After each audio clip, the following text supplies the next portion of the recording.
d'être avec vous pour cette 8e édition de Futurapolis. L'enjeu de Futurapolis qui démarre donc en ce moment même et qui se poursuit jusqu'à demain soir est très ambitieux et je vous remercie d'y participer.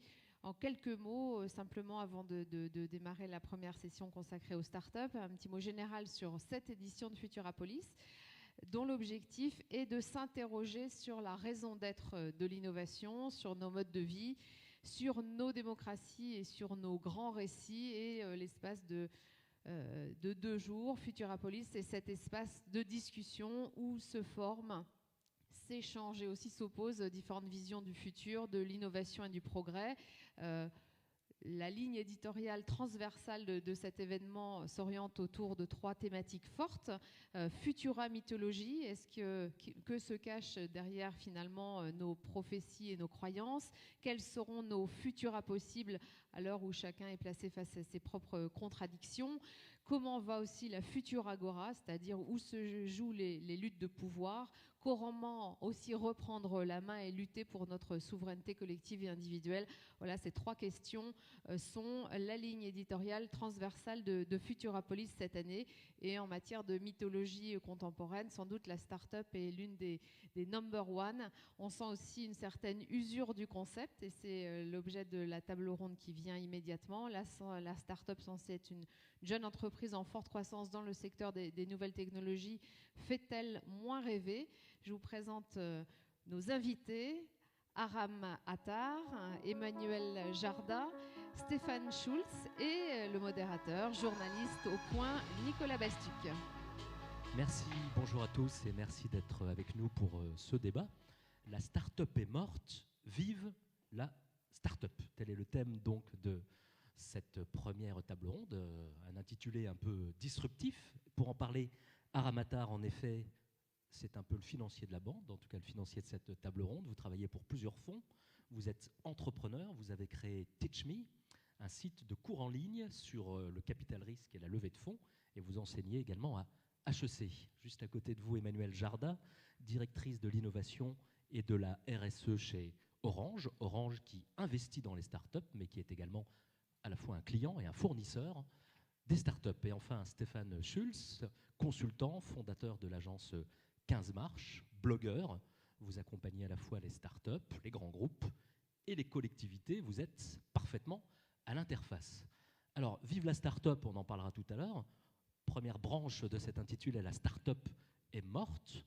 Quel enterrement célébrons-nous aujourd'hui? Je ne sais pas si Aram peut-être, ou comme vous voulez, la parole circule librement. Ça vient d'une phrase, donc le roi est mort, vive le roi, mais c'est intéressant parce que cette phrase, en fait, elle souligne la continuité. C'est pas l'enterrement, c'est la continuité, parce que la royauté, il ne faut pas qu'il y ait une vacuité dans la royauté. Et je pense que ce qu'on enterre, donc à l'inverse ici, c'est un modèle dont on s'est rendu compte qu'il ne fonctionne pas. On va en parler peut-être en détail après. Et moi, je regarde beaucoup ce qui se passe aux États-Unis parce que finalement, ce que je fais dans TeachMe, c'est qu'on amène les techniques américaines ici, puisqu'on voit que les fonds le font aussi, donc les entrepreneurs également. Et donc, on va parler, je pense, de quel modèle existe déjà maintenant aux États-Unis et est en train d'arriver en France, qui est un modèle différent de la start-up 1.0. Alors, les critiques sur les startups sont légion. Hein. On leur reproche tout.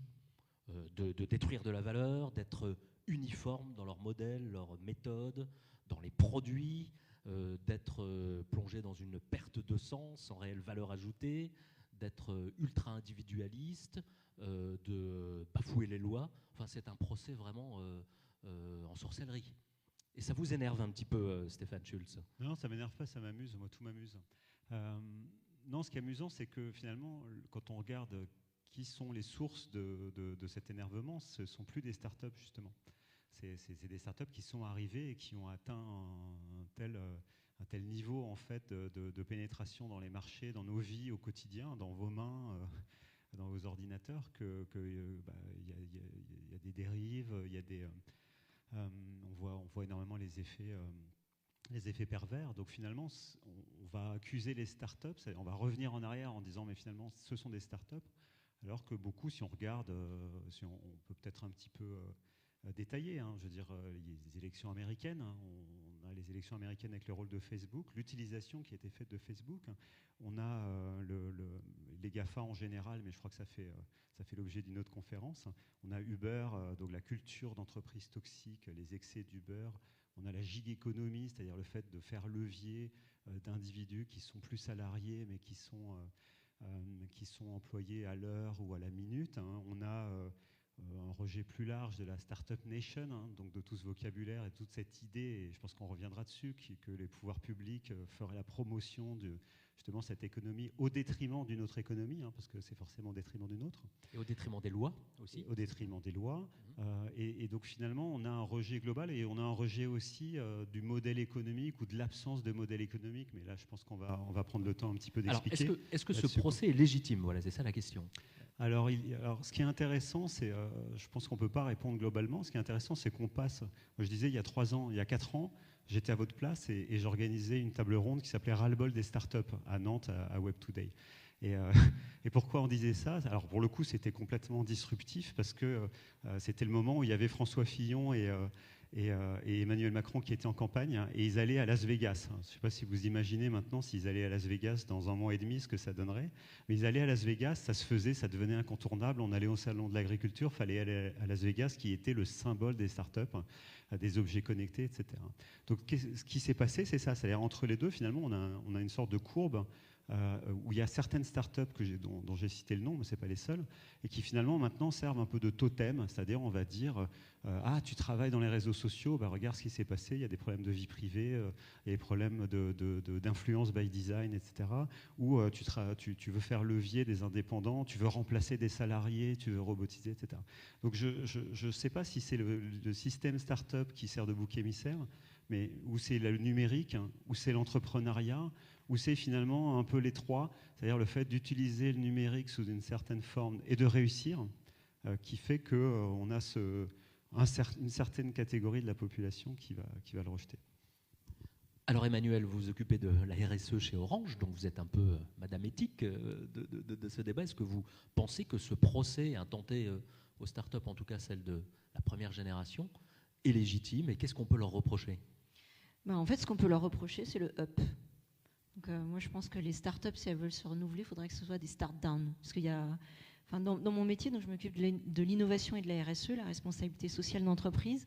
Et parfois, j'ai une espèce de dichotomie ou schizophrénie, parce que d'un côté, on essaye de regarder quel est l'impact de tout ce qu'on fait sur la planète, de calculer combien de temps il nous reste de tels métaux pour fabriquer telle chose. Et puis de l'autre, on est en train de pousser. Et puis pour avoir été dans plein de jurys de start-up concours, enfin bref, de hackathon, on va essayer de regarder toujours des business models qui montent à l'infini. Donc comme on dit, une licorne, ça montre bien le sens de la flèche. C'est pas vraiment, je sais pas comment on pourrait trouver un animal, un éléphant avec la trompe qui va en bas, ce sera peut-être le nouveau truc. Mais en gros... Voilà, au bout d'un moment, on parlait d'objets connectés pour Las Vegas. Au bout d'un moment, on va les fabriquer comment? Et puis dans quelles conditions? Et puis qu'est-ce qu'on fait une fois qu'ils ne marchent plus? Donc on va avoir, il y en a déjà, je ne sais plus combien de millions. On a des chiffres qui se positionnent à des milliards. Enfin, au bout d'un moment, il faut quand même être réaliste et puis se dire qu'il y a des limites. Donc avoir une courbe sans limite, c'est vraiment pas viable en fait. Alors Aram, vous en pensez quoi, passer des start-up au start-down? C'est surprenant comme idée. Non, mais je comprends l'idée. Après, c'est peut-être sur le start qu'il faut jouer plutôt que up ou down. Mais en plus, je pense qu'il y a une confusion parce que pour moi, Uber, c'est déjà plus une start-up. Facebook, c'est pas une start-up. Ce sont des géants technologiques. Les start-up, et puis un deuxième point, c'est que les lois, elles sont, enfin, tout à l'heure on faisait d'histoire, on ne va pas faire la philosophie, mais elles ont été faites à un temps donné. Dans la Grèce antique, on faisait des choses à des enfants de 12 ans qu'on ne ferait pas aujourd'hui. Voilà. Et donc, les lois sur les hôtels, sur les taxis, le fait qu'elles changent, moi, je ne trouve pas ça très grave. Le problème des taxis, par exemple, c'est que c'est un taxi qui a vendu une licence à 200 000 € à notre taxi. L'État, il les donne gratuitement. Donc, sur tout ce qui est juridique, ce qui me dérange plutôt, il y a une tendance qui est forte. Par exemple, c'est une tendance, Deezer, c'est ce qu'ils ont fait. C'est qu'il y a une tendance d'être vraiment très, très borderline jusqu'à ce que ça marche. Et Deezer, c'est ce qu'ils ont fait. Ils n'ont rien payé aux majors. Ils étaient sous les radars. Puis à un moment, ils ont levé 5 millions d'euros et puis ils ont payé les majors. Bon, voilà. Et puis maintenant, ils emploient des gens en France. Netflix, c'est pareil. Netflix a essayé de contourner la chronologie des médias. Donc le fait que ça change, que ça énerve des gens, moi, je trouve ça me dérange pas tant que ça. Alors, hors antenne, Stéphane me disait, ces critiques, finalement, c'est un peu un truc de journaliste.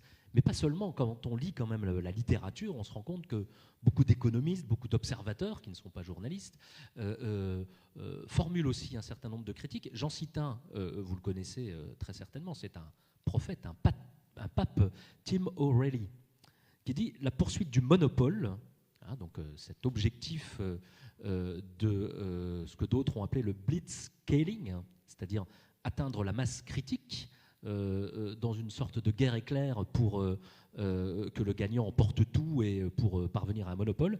Eh bien, en poursuivant ce monopole, nous disait Tim O'Reilly, on a sorti la Silicon Valley du droit chemin. Donc c'est quand même pas seulement une problématique de journaliste. Je connais bien, vous avez lu ça dans mon article. Oui, oui. Merci. Oui, alors par où commencer ?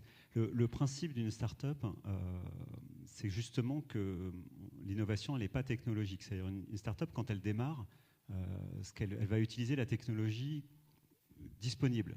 Et elle va utiliser la technologie disponible et toute son innovation va porter sur la manière d'amener cette technologie au marché, quitte à effectivement aller dans les zones grises de la loi, mais pas que. C'est-à-dire aussi utiliser des techniques. Alors Internet a beaucoup favorisé ça, c'est-à-dire des techniques de viralité, des techniques de croissance accélérée.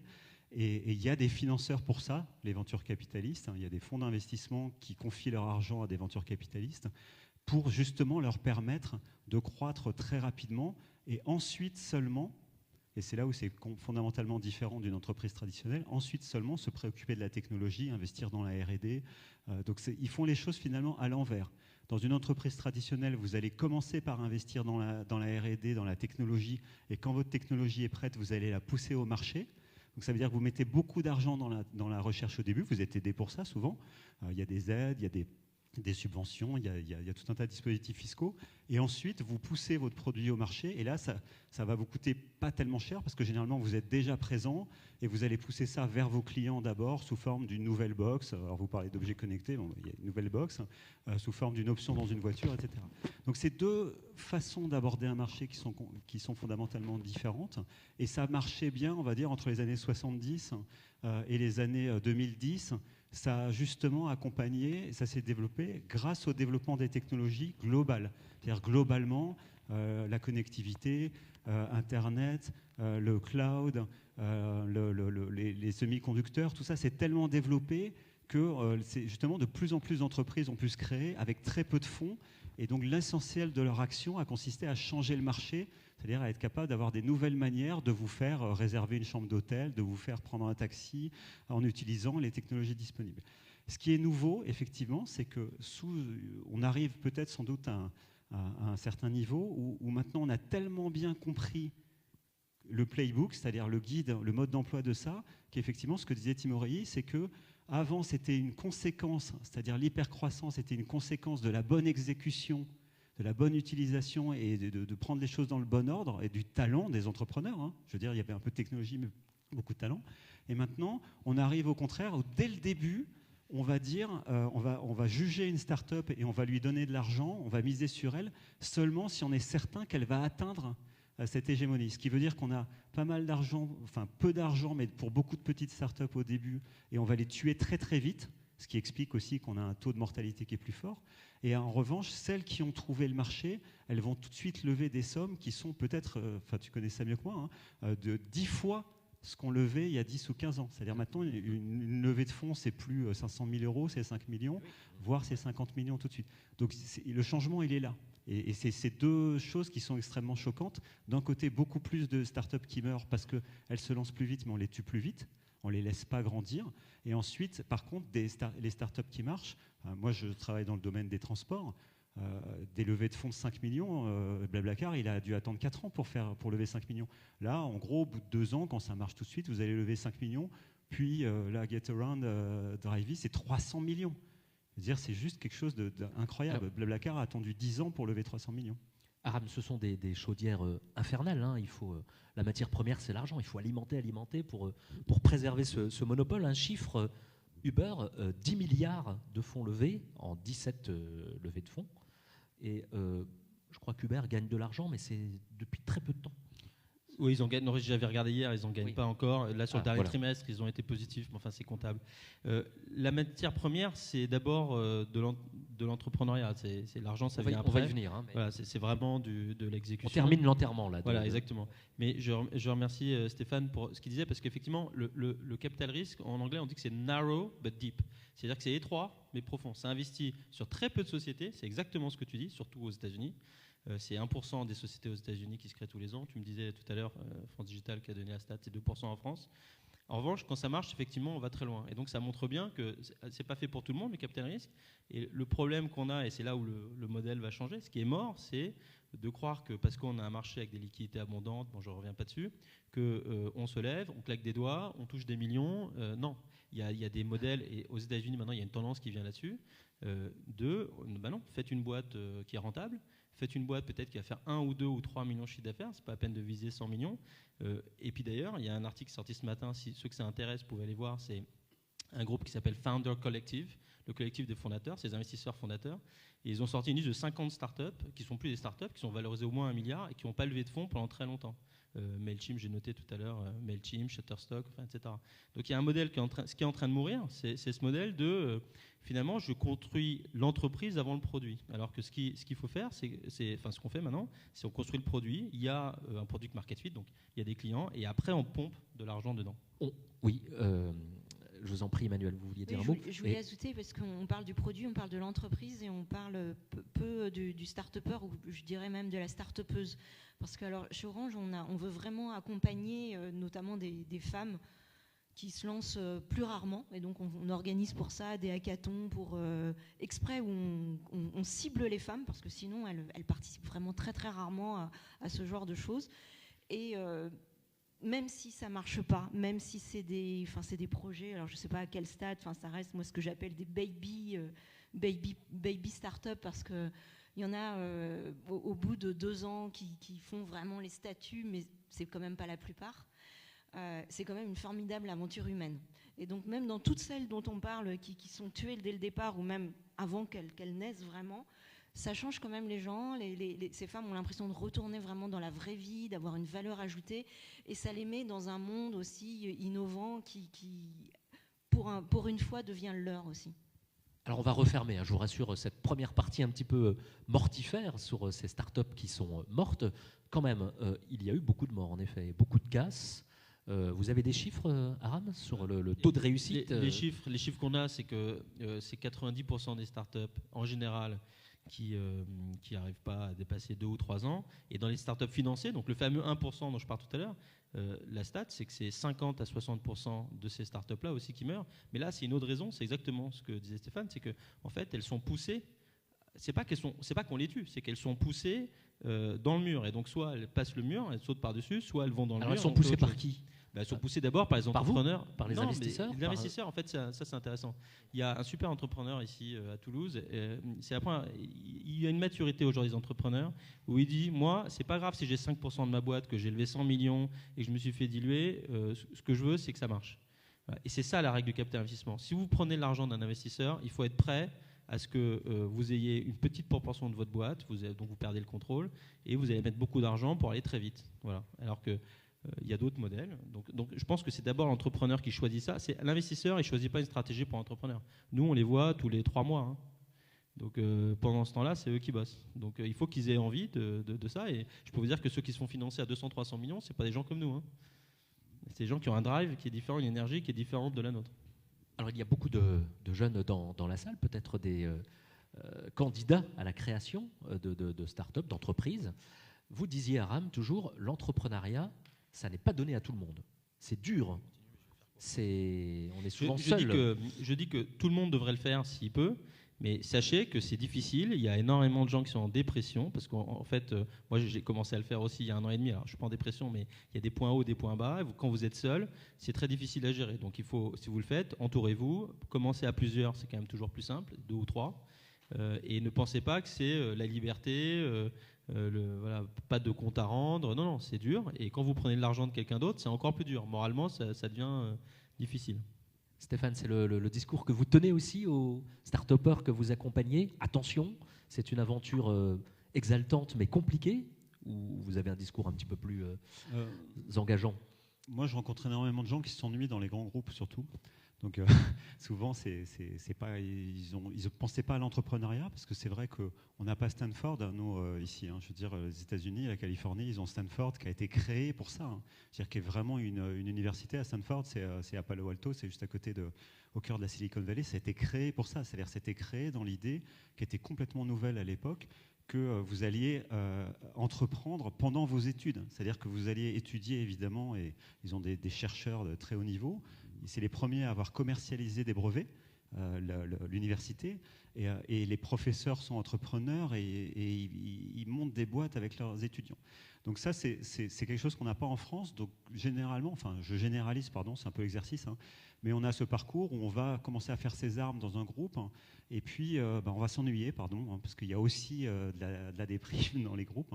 Et du coup, encore une fois, comme il n'a jamais été aussi simple et aussi peu coûteux de monter une entreprise, vous parliez des femmes, il y a du crowdfunding aujourd'hui, et qui fait que des femmes, elles arrivent à lever des fonds que leurs banquiers, parce qu'on ne parle pas des banquiers, que peut-être du venture capital qui est quand même un peu masculin et biaisé, on peut le dire, on peut se financer autrement. On a des méthodes de financement, que ce soit alors à Rennes, on a une boîte très bien qui fait ça, mais il y en a partout, qui font du crowdfunding, qui font du crowdlending, où vous pouvez emprunter de l'argent, vous pouvez vendre d'avance.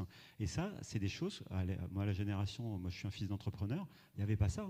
On se mettait des prêts, on hypothéquait la baraque et tout. Donc se lancer n'a jamais été aussi facile, c'est peut-être risqué.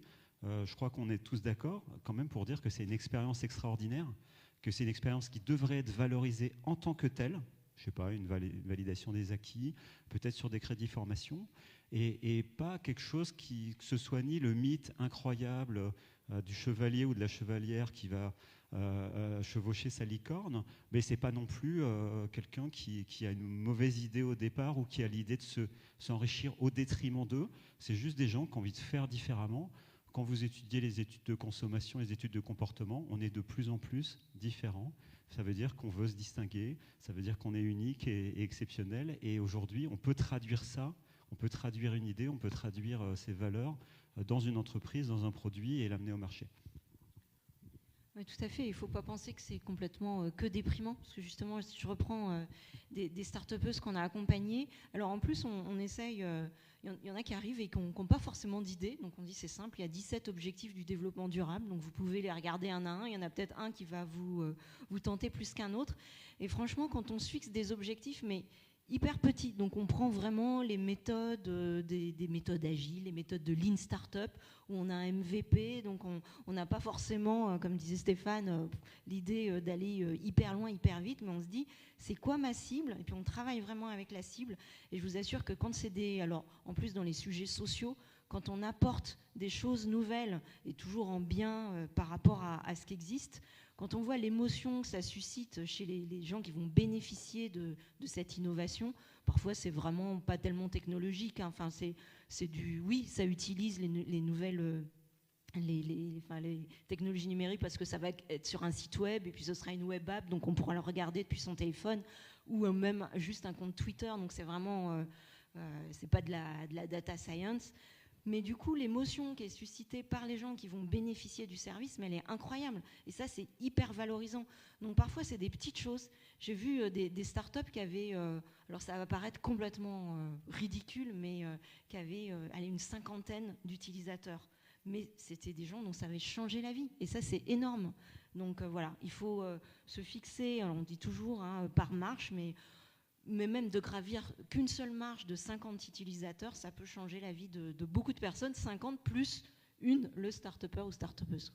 Alors, vous avez dit une chose très intéressante, l'idée, c'est pas forcément le plus important. C'est ce que me disait Aram en présentant ce débat. Alors moi, je tombais des nues, je pensais que l'idée, c'était tout.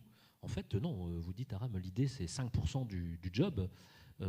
C'est l'inspiration dont parlait Picasso, on ne savait plus trop si c'est Picasso, Mozart ou Churchill qui disait ça, 5% d'inspiration, 95% de transpiration. Mais avoir une bonne idée, ça ne suffit pas, et vous dites même, c'est pas très important, en tout cas, c'est pas le plus important. Non, il y a un entrepreneur du web, un des fondateurs de Webedia, qui m'avait dit ça une fois. Il m'avait dit, ton idée, si tu me la racontes et je peux la faire, c'est pas une bonne idée. En fait, ce qui compte, c'est l'exécution, et c'est ce qu'on regarde quand on est investisseur.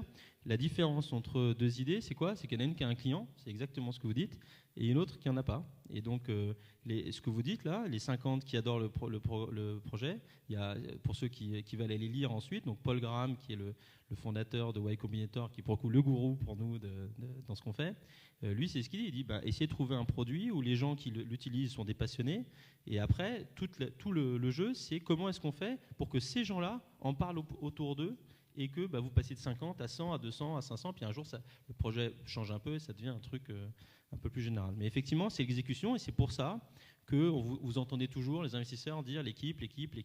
Alors il y a un débat entre le marché et l'équipe, mais bon, globalement, c'est quand même l'équipe, et parce que la différence, c'est est-ce qu'on y arrive ou pas. C'est pas l'idée.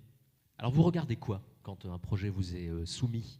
La stratégie, l'objectif, la cohérence, les chiffres, comment vous procédez? Non, c'est intéressant, ça me permet de rebondir sur ce que disait Stéphane, parce qu'il a raison, c'est-à-dire que chacun a sa place dans le financement. Les banques, elles ont leur place, le crowdfunding a sa place. Le capital risque, ce qu'il faut comprendre, c'est que la plupart des fonds ont eux aussi des actionnaires. Et donc, ils ont vendu une stratégie à un actionnaire, et donc ils vont intervenir notamment à un stade de développement donné sur une verticale donnée, donc il y en a qui font des objets connectés, d'autres de l'IoT, sur une géographie donnée. Donc moi, ça dépend pour qui je travaille. C'est-à-dire quand j'étais ici pour le fonds régional à Toulouse, l'IRDI sur Deck Gestion, il me fallait que la boîte soit... Donc j'ai une checklist. La boîte doit être sur la région toulousaine, elle doit faire déjà le chiffre d'affaires, elle doit être dans certains métiers, sinon je ne peux pas le faire, etc. Et donc c'est ça où les gens se trompent, c'est qu'ils ne comprennent pas ça.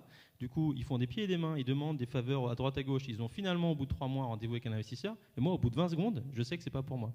Bon, une fois que les checklists sont là, en fait, ce qu'on regarde, c'est exactement, c'est bateau, quoi. Ça, il y a 1000 articles par jour écrits là-dessus, mais c'est le fit donc entre l'équipe et le projet, et ensuite entre le projet et son marché, le produit et son marché. Et comment est-ce qu'on l'exprime? On l'exprime sur l'expérience, l'énergie, les bonnes idées, donc ça c'est pour l'équipe, et puis ensuite pour le reste, c'est sur les clients, l'attraction, que ça peut ne pas être des clients, l'attraction ça peut être un nombre d'utilisateurs, que vous dites, c'est pas forcément des revenus. Moi aujourd'hui sur ma boîte, j'ai 100 utilisateurs qui ont utilisé le cours. Tous ceux qui l'ont fait, c'est un cours pour faire une présentation investisseur. Tous ceux qui l'ont fait ont adoré. Par contre, c'est dur. Et donc là où j'ai le problème, moi, c'est de rentrer des gens dedans. Voilà. Qu'est-ce qui est dur, le cours en soi, c'est un cours de recruter des clients. Non, c'est dur de faire un cours où à la fin vous avez une présentation investisseur qui dit quelque chose. C'est quelque chose de dur. Donc les gens qui l'ont fait l'ont adoré, mais il y a des problèmes pour rentrer dedans. Et c'est ça qu'on regarde. On regarde comment est-ce que moi, si je levais des fonds, ce que je fais pas, on regarderait comment est-ce que les gens arrivent. Est-ce que c'est des gens que je connais? Est-ce que j'arrive à toucher les gens que je connais pas? Est-ce que je fais ce qu'il faut pour que ça grossisse? Oui, il faut de l'expérience, disait Aram. Vous êtes d'accord avec ça? Alors l'expérience, je ne sais pas, nous quand on choisit des femmes qu'on va accompagner, on va regarder vraiment la personnalité de la personne, si elle est passionnée, et puis on va essayer de voir dans son projet quels sont les possibles... alors ça ne va pas être le revenu ni le chiffre d'affaires, ça va être les externalités positives et négatives. Donc on va vraiment essayer de se dire quel est le bien que ça apporterait pour qui, pour quel endroit, en termes vraiment d'externalité, ce qui n'est pas forcément, quand on fait son business model classique, ce qui n'est pas forcément, en tout cas dans tout ce qui est demandé à chaque fois. Donc c'est vraiment ça. Et puis on va essayer de voir aussi si nous, on peut lui apporter des choses. Parfois, c'est pas si évident. Et puis, effectivement, bien sûr, quand on est un grand groupe, on peut aussi tester. Donc ça peut être quand même quelque chose c'est bien de pouvoir tester son grand groupe, que ce soit du B2B ou du B2C. Et puis, je sais pas, je vais prendre l'idée. Alors, je l'appelle start-upeuse parce que, on a travaillé avec une association de femmes victimes de violences. Donc, c'est vraiment, vous voyez, les femmes qui sont dans des situations, on ne peut pas imaginer pire. Hop, qu'on transforme en start-up, donc en start-upeuse. Donc c'est vraiment à plus que 90 degrés. Et donc il y a une de ces femmes qui avait décidé de monter sa poissonnerie, parce qu'elle connaissait bien ça, puis elle avait trouvé un petit job chez Monoprix. Et donc là, nous, on a cherché chez Orange, dans notre plan de développement durable, on veut des traiteurs qui soient zéro déchet. Et c'est hyper compliqué, en fait. Je sais pas si faites attention la prochaine fois qu'il y a des petites choses à manger, vous allez voir, en fait, il y a toujours des déchets, les petits gobelets en carton, à l'intérieur, il y a quand même du plastique, enfin bref. Donc, trouver un traiteur zéro déchet, mais franchement, c'est la croix et la bannière. On travaille ça avec les achats depuis longtemps. Et donc là, typiquement, on a parlé de ça à cette start-upeuse qui est en train de monter sa solution. Donc on a vraiment travaillé avec elle en disant voilà nous ce qu'on veut, puis elle a essayé de voir comment est-ce que ça pouvait marcher dans ses coûts et tout. Elle a trouvé une solution et donc on va la prendre. Donc là elle a commencé à signer des contrats. Voilà, donc c'est aussi quelque chose de tout simple sur une idée a priori qui n'est pas vraiment numérique. Oui, on l'avait aidé à faire son site web, voilà. On va peut-être l'aider à demander les menus aux gens, parce que pour l'anti-gaspillage alimentaire, si on peut demander aux gens qui viennent manger, est-ce qu'ils sont véganes, végétariens, est-ce qu'ils veulent de la viande, laquelle, enfin voilà, ça aide aussi à pas faire des quantités qui distribuent. Voilà, donc c'est pour montrer comment on peut travailler la solution elle-même.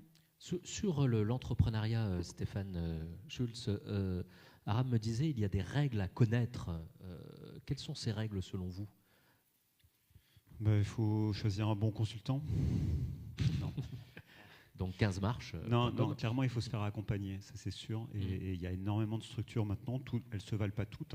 Il y a une fractalisation, c'est-à-dire maintenant chaque ville, chaque quartier, chaque entreprise veut son incubateur. Donc il faut se faire accompagner, il faut lire beaucoup. Il faut énormément lire. Moi, je vous conseille vraiment, si vous voulez commencer par lire. Il faut être très organisé à titre personnel, c'est-à-dire il va falloir...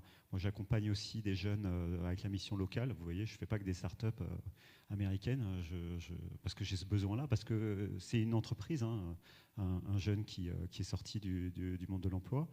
Donc c'est la même méthode, c'est-à-dire de l'organisation, de la méthode pour se sentir avancé. Et ensuite, vous avez des très bons livres, et puis vous vous faites accompagner, vous créez je peux détailler, mais bon, vous créez moi j'appelle ça un advisory board, pardon pour l'anglais, je veux dire, c'est vrai qu'on est beaucoup sur de la littérature anglaise, mais vous avez des faits au-dessus de votre berceau, voilà, choisissez des faits, des bonnes faits, et qui vont non pas vous aider, mais à qui vous allez rendre des comptes, ce qui fait que vous allez avancer. Je voulais juste rajouter un mot sur l'entrepreneuriat et le sens. Moi, je suis assez fan de psychologie, et en psychologie, on dit que pour s'accomplir, il faut deux choses. Il faut du contrôle, il faut maîtriser ce qu'on fait, il faut voir le résultat de ce qu'on fait, et il faut de la sociabilisation, c'est-à-dire il faut que vos pairs vous disent c'est bien ou c'est pas bien, il faut que vous puissiez en parler. Aujourd'hui, on est dans une période où on est en train de sortir de la révolution industrielle. C'est-à-dire les entreprises sont encore beaucoup organisées comme du temps de la révolution industrielle, c'est-à-dire on a segmenté. Il y a les gens qui font la R&D, il y a les gens qui font le produit, il y a les gens qui testent le produit, il y a les gens qui le vendent, et puis ceux qui sont à un bout, ils ne savent pas ce qui se passe à l'autre bout, et vice-versa. Là, on a une chance extraordinaire. Alors c'est beaucoup grâce au numérique, notamment pour les canaux de diffusion, mais pas que. C'est qu'on est capable de contrôler ce qu'on fait, de voir le résultat. On est de nouveau des artisans, et ça c'est nouveau, il y a un renouveau de l'artisanat au sens premier, mais même moi les gens avec qui je travaille, ils travaillent comme des artisans quand ils démarrent tout petits, avec leurs 50 fans, et ensuite vous avez la possibilité de communiquer avec d'autres gens dans le monde entier, c'est-à-dire de soumettre des idées. Moi je vous encourage beaucoup à utiliser l'open source, utiliser des logiciels open source et publier des choses en open source.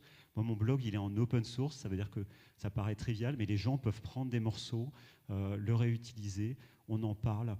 C'est-à-dire ayez toujours cette logique, parce qu'aujourd'hui c'est possible plus que jamais, vous prenez et vous donnez, ça paraît trivial, ça n'a pas été possible pendant 2 générations. Pendant 2 générations, quand vous étiez dans une entreprise, il fallait vous taire et il fallait faire ce qu'ils vous disaient. Donc c'est ça aussi. Donc oublions le mot start-up, parlons du mot artisanat augmenté, je ne sais pas ce que vous voulez, mais en tout cas, il y a ce renouveau-là qui est extraordinaire. Et moi, personnellement, je pense qu'on vit une période extraordinaire à cause de ça. On peut contrôler ce qu'on peut faire, on peut contrôler ce qu'on fait et on peut le partager avec d'autres gens. Alors, il y a beaucoup d'angles morts et donc des pistes possibles. C'est un peu votre créneau. Emmanuel, vous citiez notamment le logement, le social, l'impact écologique, la santé, l'emploi. Il y a plein de trucs à faire. Il y a vraiment des domaines qui sont encore en jachère. Et c'est un peu l'idée que vous défendez. Oui, il y en a énormément, non, vraiment. Donc, je pense qu'il faut essayer de se positionner. Alors, moi ce ça peut être considéré comme galvaudé ou pas, mais d'essayer de se positionner dans les années 2050. En tout cas, chez Orange, on a dit qu'on allait être carbone neutre en 2050, dans ces années. voilà, de se projeter en 2050, et donc d'essayer de voir comment est-ce qu'on peut être le plus indépendant au sens écosystème local, c'est-à-dire qu'est-ce qu'on pourra faire si jamais on n'a plus les ressources qui viennent de l'autre bout du monde, si on n'a pas les approvisionnements tels qu'on les connaît aujourd'hui, l'énergie en quantité de ce qu'on a aujourd'hui. Si on a des éoliennes, bah, du coup, est-ce qu'il n'y a pas du vent partout à chaque fois, et comment est-ce qu'on s'organise? Enfin bref, il faut essayer de voir de quoi on dépend pour vivre, pour vraiment essayer de se positionner dans un monde futur. Et là, il y a tout à inventer. Donc c'est vraiment, il faut vraiment lire. Moi, il y a un bouquin que j'aime bien qui s'appelle Lean Startup. Et il y a une méthode que je dis aussi, je donne aussi des cours à des étudiants, et je leur dis, regardez, dans ce bouquin-là, c'est où sont vos plus gros mensonges? Et vous commencez par les traiter. Donc un mensonge, c'est quand vous allez faire votre business model, vous allez imaginer les partenaires, imaginer les clients, imaginer votre proposition de valeur. Et en fait, avec tout ce que vous imaginez, il y a plein de choses. Bah justement, tant qu'il n'y a personne qui vous achète, c'est quand même du mensonge, en fait. Donc essayez de voir là où est le plus gros mensonge. Et je pense que le plus gros mensonge qu'on a tous pour l'instant, c'est justement cette dépendance, cette interdépendance qui fait tellement partie de nos vies et que tout est facile. On ne s'en rend même plus compte, donc il faut vraiment réinterroger cette partie-là aussi. Alors avant de faire circuler la parole dans la salle, je voudrais qu'on dise 2 mots de l'innovation. L'innovation, c'est quoi aujourd'hui? Entreprendre, c'est quoi aujourd'hui? Qui est encore capable d'innover et comment? Alors ça, je sais que c'est un thème sur lequel vous êtes intarissable. Ouais, moi, il y a une histoire que j'aime beaucoup en fait dans l'innovation, c'est à l'époque de Gutenberg. Donc, moi, je suis né à Strasbourg, donc Gutenberg, c'est important. Il y a une statue de Gutenberg à Strasbourg. Donc, Gutenberg, inventeur de l'imprimerie, comme tout le monde le sait, au XVe siècle. Les 50 premières années de l'imprimerie, donc l'imprimerie, on avait une presse et on était capable de reproduire, c'était déjà énorme, hein, on était capable de reproduire des choses là où avant l'imprimerie, on avait des parchemins et il y avait des moines copistes qui recopiaient à la main avec une belle plume. L'imprimerie, pendant les 50 premières années, ils n'utilisaient pas les caractères mobiles. Les caractères mobiles existaient déjà depuis 5 siècles en Chine. Ça veut dire qu'on avait les caractères mobiles d'un côté, on avait la presse, l'imprimerie de l'autre, mais on utilisait l'imprimerie uniquement pour accélérer le travail des moines copistes, c'est-à-dire on faisait des copies finalement, comme une photocopieuse, parce qu'on n'avait pas imaginé ça. Ça veut dire que c'était toujours le moine copiste qui maîtrisait ce qu'il avait envie de dire et ce qu'il avait envie de diffuser. Vous imaginez le pouvoir que ça donne. Et que tout ce qu'a permis l'imprimerie ensuite, et quand vous regardez l'imprimerie, ça a créé l'éducation, ça a permis la religion protestante, ça a permis des révolutions, la science, etc. Sans l'imprimerie, on en serait peut-être encore là. Les 50 premières années, on avait l'innovation, on avait l'invention, et on n'avait pas encore su comment l'utiliser. On avait l'invention du caractère mobile, on avait l'invention de l'imprimerie, et on ne savait pas comment l'utiliser. C'est seulement la conjonction des deux, un peu par hasard, qui a fait cette explosion des réalisations qui ont été rendues possibles par là. Donc aujourd'hui, pour moi, mais je peux me tromper, Internet, c'est du niveau de l'imprimerie. C'est-à-dire l'Internet, la cybernétique, s'il n'est pas bousillé, mais ça c'est un autre débat, vous nous réinviterez, c'est quelque chose qui est du niveau de l'imprimerie, mais on est encore dans les 50 premières années, ça fait 20 ans. On n'a pas encore du tout compris comment s'en servir. Donc l'innovation, c'est d'emmener une invention au marché. Pour l'instant, on n'est qu'en train de recopier en fait, les moines copistes. Là, on fait la même chose. C'est-à-dire on utilise Internet pour faire des médias, on utilise Internet pour faire de la démocratie, c'est compliqué. Pour faire de l'entrepreneuriat, on n'a pas encore trouvé les moyens de s'en servir. Moi, je suis confiant, on a le droit de ne pas l'être. Donc l'innovation au sens large, c'est ça aussi, c'est le temps long. C'est pas ce qu'on croit, c'est-à-dire que parce que Facebook a atteint 2 milliards d'utilisateurs, c'est un grand changement. Non. En réalité, sur le temps long, l'innovation, c'est beaucoup plus long que ça. Aujourd'hui, on en parlait ensemble, sur l'énergie, sur la santé, alors social, c'est un peu différent, on n'innove pas tant que ça. C'est-à-dire La mise sur le marché des médicaments, vous me disiez qu'elle était toujours aussi la mise, longue. elle est même plus longue parce que par ailleurs, on a des effets rebonds qui font que on a plus de précautions parce qu'on a plus de connaissances. Donc la mise sur le marché des médicaments, elle coûte toujours aussi, plus cher et mais plus longtemps. L'énergie, qui est quand même un sujet maintenant, qui est une matrice, c'est une matrice de tout le reste. L'énergie, elle est de plus en plus chère. Donc attention aussi à cette idée que parce qu'on clique et on voit beaucoup d'actualités dessus, les grandes innovations utiles, elles sont encore devant nous. On ne les a pas encore. On sent qu'on a les briques du puzzle, mais on n'a pas encore construit le puzzle aujourd'hui. Vous êtes d'accord avec ça, Aram? Je suis sûr que ça vous passionne, cette question de l'innovation. Moi, je vais dire une chose sur l'innovation et une chose sur l'entreprendre. L'innovation, c'est ce que tu disais sur l'imprimerie, ça ne m'étonne pas parce qu'on manque toujours un peu d'imagination. L'écriture a été inventée pour tenir des comptes. Au début de la photographie, on essayait de reproduire des peintures. Bon, on va s'en affranchir. Je vais juste dire une chose avant qu'on passe après. C'est entreprendre pour moi aujourd'hui, c'est apprendre. Entreprendre, c'est apprendre. C'est pas juste lire des livres, et c'est exactement, il faut le faire. Mais c'est aussi être humble. C'est apprendre de ses clients. C'est demander. Et attention, c'est pas parce qu'on est jeune qu'on est lean startup. Moi, j'accompagne des startups c'est des ingénieurs qui pensent que ils savent en fait, et donc ils demandent jamais à leurs clients. Avant de venir ici, je viens de passer 1 heure à essayer de comprendre comment je fais un mail. Il y a 40 personnes qui sont inscrites à mes cours, ils ont un code gratuit pour faire le cours et ils ne l'ont pas fait. Et j'ai passé 1 heure à essayer de comprendre comment je fais un survey monkey dans un mail pour leur demander pourquoi. Ça, c'est tout con, mais il y a plein de gens qui ne le font pas. Ils ne demandent pas à leurs clients pourquoi ils achètent le produit, à leurs non-clients pourquoi ils n'achètent pas le produit. Et c'est pour ça que je dis entreprendre, c'est d'abord apprendre. Apprendre théoriquement et puis ensuite tous les jours dans la pratique. Bon, oui, vous voulez encore dire? C'est vrai, cette partie d'humilité, elle est hyper importante. Et puis demander du feedback à chaque fois, c'est primordial. Et c'est vrai que c'est une qualité innée ou qui s'acquiert, mais il faut vraiment avoir ça en tête. Être à l'écoute. Alors nous allons peut-être être à l'écoute de la salle. Il nous reste 12 minutes. On voulait répondre à vos questions, s'il y en a. La parole sera donnée à tous ceux qui la demanderont. Autrement, moi j'ai 1 milliard de questions encore à vous poser, évidemment.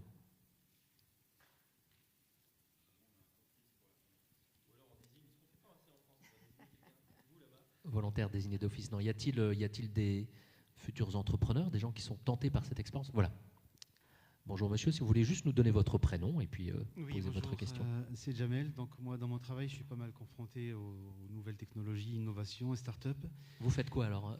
Je suis ingénieur, voilà. Et donc moi, je me demande, pour moi, start-up, je me pose toujours la question. Parce qu'on essaye aussi, je suis dans un grand groupe et on a une sorte d'incubateur pour aider les startups. Et donc pour moi, startup, la définition, c'est juste moins d'un certain nombre de personnes, moins d'un certain âge et toujours un concept innovant. Or, monsieur tout à l'heure a dit que la startup, il n'y avait pas forcément l'innovation derrière. Donc finalement, madame a parlé d'aider une dame qui montait une poissonnerie, donc il n'y a pas d'innovation. Donc je me demande si finalement le mot start-up n'est pas un peu surutilisé et que tout simplement il y a des cas où c'est des TPI, pourquoi pas une TPI, et qu'on dit abusivement start-up. Donc finalement, c'est quoi une start-up? Oui, on aurait peut-être dû commencer par là, se mettre d'accord sur la définition. Oui. Moi, je vais donner, c'est très court, la définition d'un investisseur. Une start-up, ce n'est pas forcément la technologie, parce qu'on peut innover sur un modèle d'affaires, pas forcément sur la technologie. Une start-up, c'est une société qui va, à un moment, connaître ce qu'on appelle en anglais la scalability. Donc la scalabilité, ce n'est pas un mot français. Et donc une poissonnerie, ce n'est pas une start-up pour nous. C'est, comme vous dites, une TPE. Voilà. Et par contre, une start-up, c'est une boîte, pour les Américains notamment, qui arrive à 100 millions de chiffre d'affaires en 6-7 ans. C'est ça une start-up, pour nous. Le critère est juste financier. Oui, pourquoi financier? Parce que ça, tu peux le mesurer. Moi, je pense que dans la start-up, il y a la partie effectivement scalability, donc de pouvoir, dès qu'on va utiliser le numérique, on va quand même pouvoir toucher beaucoup de monde. Donc, et puis, si c'est totalement dématérialisé, ce qu'on dit la poissonnerie, mais si son concept zéro déchet, voilà, il est totalement dématérialisé parce que ça devient une plateforme où elle met, je sais pas, d'autres fournisseurs en relation, oui, voilà, c'est très facilement reproductible ailleurs, donc ça sera une start-up au sens c'est scalable. Alors peut-être qu'on peut tous se mettre d'accord. Vous parliez de start et d'up au début. En gros, pourquoi on dit start-up? C'est parce que c'est un état temporaire. C'est l'état temporaire d'une entreprise, comme on l'a dit, dont beaucoup, la majorité, 90% vont disparaître rapidement. Pourquoi? Parce qu'elles ne vont pas trouver, c'est-à-dire on a une invention, alors l'invention elle peut être technologique, une idée nouvelle, on peut avoir trouvé, alors moi je suis à Rennes, donc on a beaucoup de technologies vraiment pures, hein. Je veux dire, il y a des gens qui inventent des moyens de transporter de l'information avec de la lumière, il y a des gens qui inventent des écrans, des composants, peu importe. Et ce qu'on appelle l'innovation, c'est donc l'invention qui a trouvé son marché. Ça veut dire que l'innovation, ça ne se décrète pas. Vous ne dites pas, ça c'est une innovation. Ça se constate a posteriori. J'ai trouvé mon marché, et généralement, je ne l'ai pas trouvé par hasard. Alors, une fois tous les 50 ans, vous avez vraiment une vraie pépite qui va trouver son marché toute seule, mais c'est de moins en moins le cas.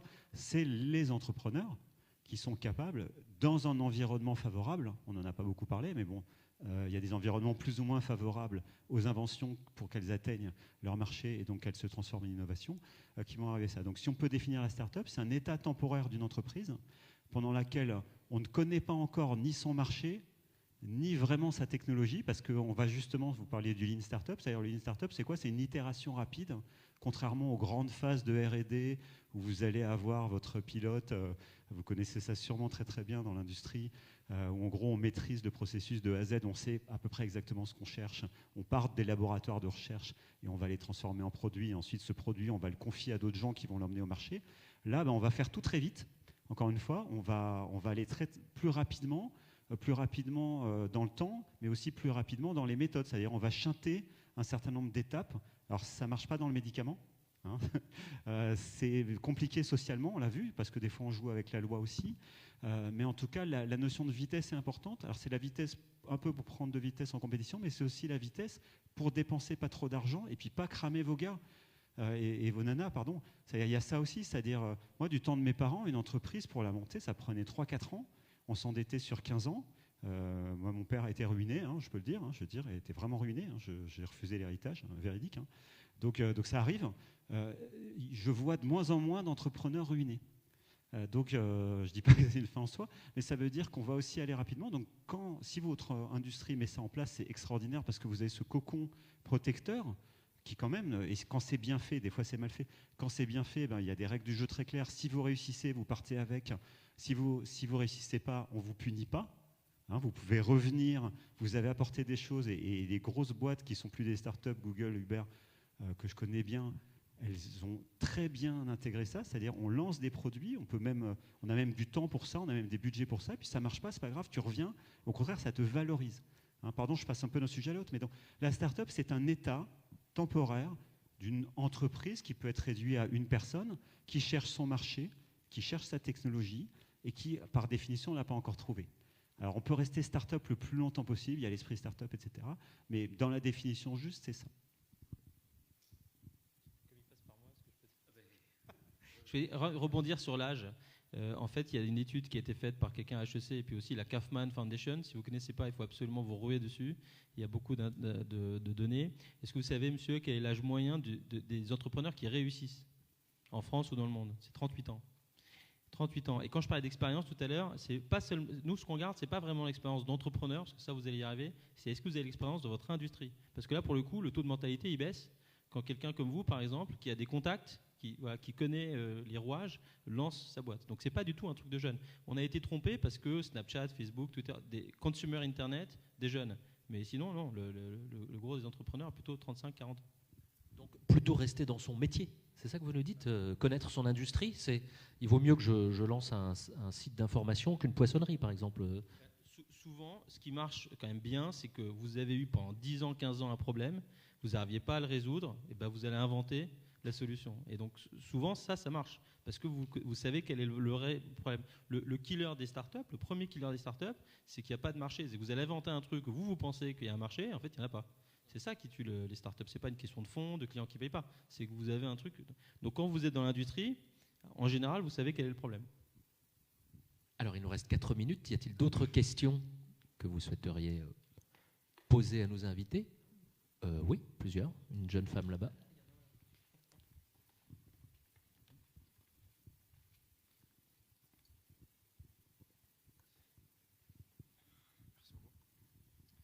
Alors bonjour.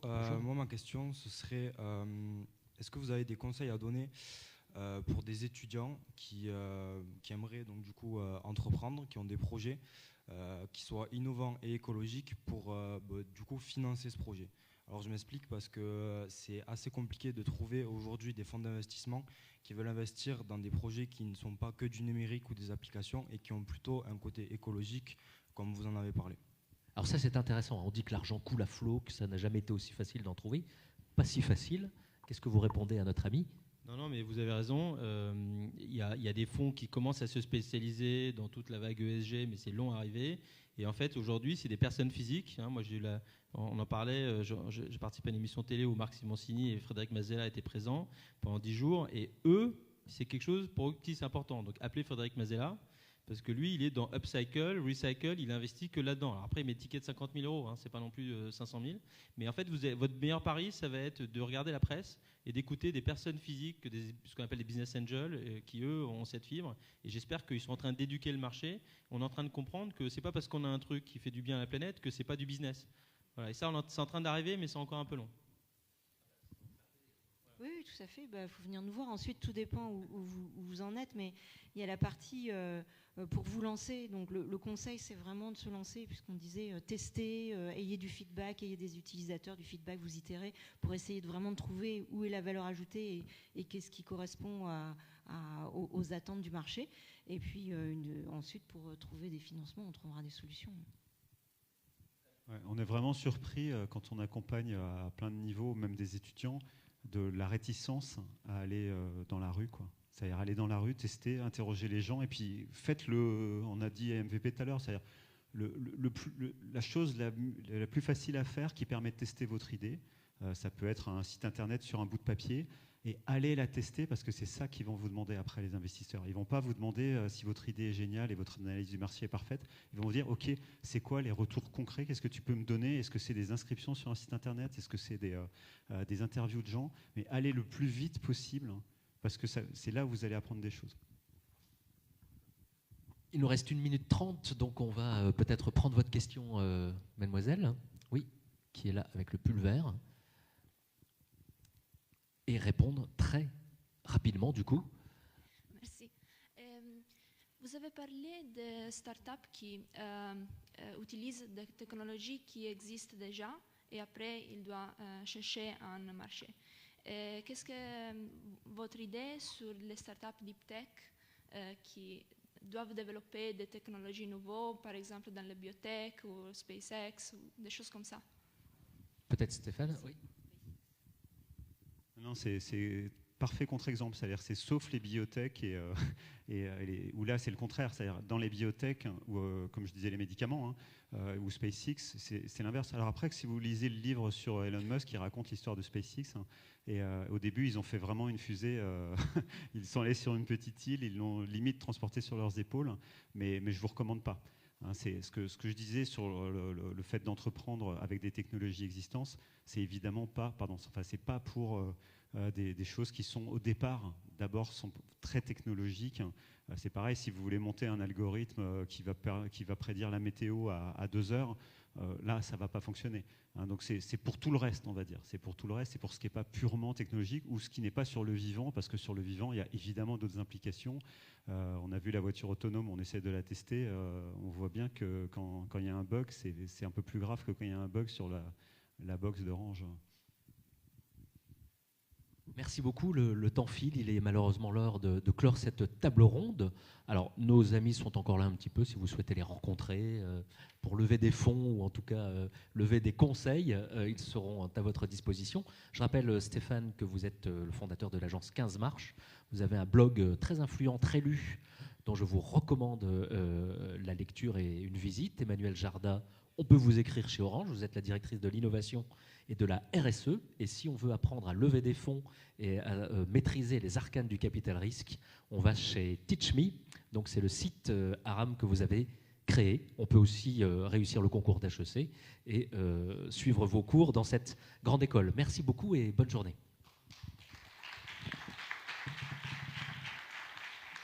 Merci beaucoup à tous.